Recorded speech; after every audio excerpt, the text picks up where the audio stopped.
So in 1967, The Graduate was released, okay? This was the first movie starring Dustin Hoffman.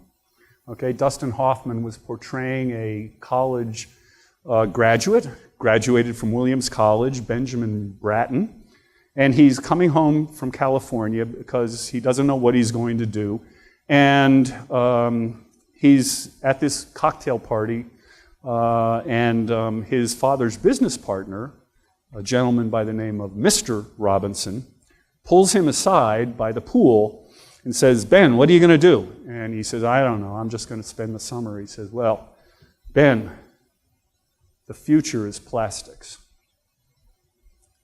So 20 years after this, I had a very similar conversation with one of my colleagues here. I was a fourth-year assistant professor, and I had prepared my promotion package, and it had been reviewed by the Departmental Appointments and Promotions Committee. And I was called into one of those gentlemen's office, and he said, "You know, John, we like what you're doing, we appreciate your teaching, but the future is molecular genetics."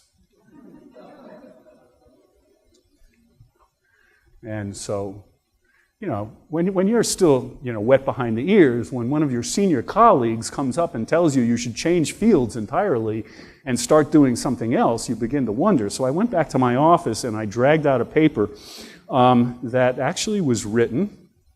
This is actually a March of 1979, when I was actually writing my PhD thesis, okay? And front article, Trends in Biochemical Research, Enzymology Dead. So that was the big oops.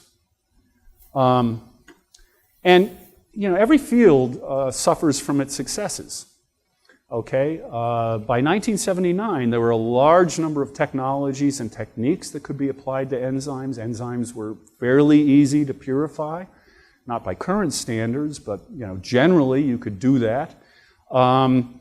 And Chris Walsh had written a 650-page tome called Enzymatic Reaction Mechanisms, which laid out the chemical mechanisms of, I don't know, 80 or 90 different enzymes. There were even 7 structures of enzymes: ribonuclease, lysozyme, triose phosphate isomerase, lactate dehydrogenase, blah, blah, blah. And so, you know, you kind of go, whoa, well, And if you read the last sentence in this article, it turns out that that article was written by my PhD mentor, Mo Cleland. And the last sentence is, "Enzymology dead, question mark? Not on your life." So, with that, I'm going to get off my, my soapbox. First of all, I want to thank Susan and her family very, very much for the honor of being here. Rick, you and the committee for your fearlessness, and the audience for your attention, and by the way, have fun. Thank you.